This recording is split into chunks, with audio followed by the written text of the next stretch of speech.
நாடாளுமன்ற தேர்தல் முடிவுகள் வந்த பிறகு கூட்டுறவு சங்க தேர்தல் நடத்தப்படும் என்று புதுக்கோட்டையில் தமிழக கூட்டுறவுத்துறை அமைச்சர் பெரிய கருப்பன் பேட்டி அளித்துள்ளார்.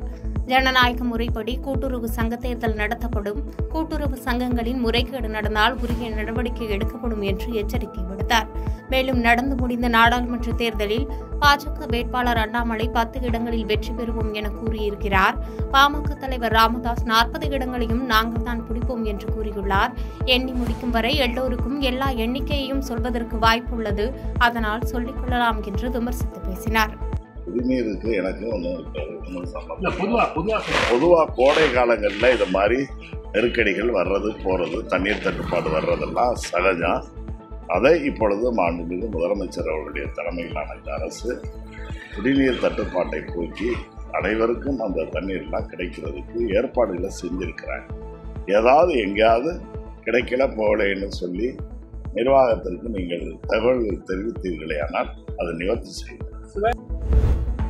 தமிழகத்தில் நல்லது செய்ய மத்தியில் பிரதமர் மோடியோ அல்லது ராகுல் காந்தியோ யார் வந்தாலும் வரவேற்போம் என முன்னாள் அமைச்சர் செல்லூர் ராஜு கருத்து தெரிவித்துள்ளார்.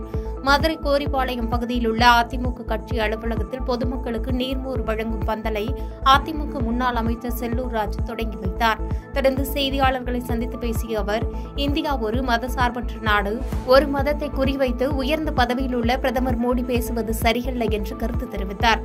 போதைப்பொருள் கடத்தல் சம்பவங்களில் அரபு நாடுகளைப் போன்று தண்டனை வழங்க வேண்டும் என பேசினார். இந்த அதே புத்திசாலி இருக்காருல்ல, பேசினார்ல, பேட்டி கொடுத்தார், அதே புத்திசாலி IPS படித்தவர், இது என்னைக்கு சொல்லியிருக்கணும்? எங்க வாக்காளர் சாபிதா தேர்தல் ஆணையம் கொடுத்து எங்களுக்கெல்லாம் 3-4 முறை கொடுத்துட்டாங்க. ஒரு வாரத்துக்கு முதல்ல கூட திருத்தப்பட்ட வாக்காளர் படிவம் கொடுத்தாங்க. அதை பார்த்திருக்கலாம். அது குறிப்பாக பாரதிய ஜனதாவுடைய வாக்காளர்கள் மட்டும் விடுபட்டிருக்காங்கன்னு சொன்னா இது எதையோ குறிக்கிறது. நாங்கெல்லாம் சொல்லி வந்ததுதான் அது குறிக்கிறது என்று நான் கருதுகிறேன். உதகை தொட்டபெட்டா மலைப்பகுதியில் பரவிய காட்டுத்தீயை அணைக்கும் பணியில் தீயணைப்புத் துறையினர் தீவிரமாக ஈடுபட்டுள்ளனர். நீலகிரி மாவட்டத்தில் கடந்த 2 மாதங்களாக அதிகம் வெயில் காணப்படுவதால் வனப்பகுதிகள் மற்றும் புல்வெளிகள் காய்ந்து காணப்படுகிறது. இந்நிலையில் புகழ்பெற்ற சுற்றுலா தலமான தொட்டபெட்டா மலைப்பகுதியில் திடீரென காட்டுத்தீ பரவியது.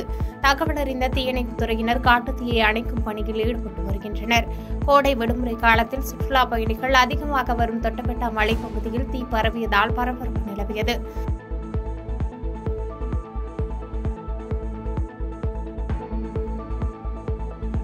பாதகம் செய்பவரை கண்டால் நாம் பயங்கொள்ளலாகாது பாப்பா, மோதி மிதித்து விடு பாப்பா, அவர் முகத்தில் உமிழ்ந்து விடு பாப்பா.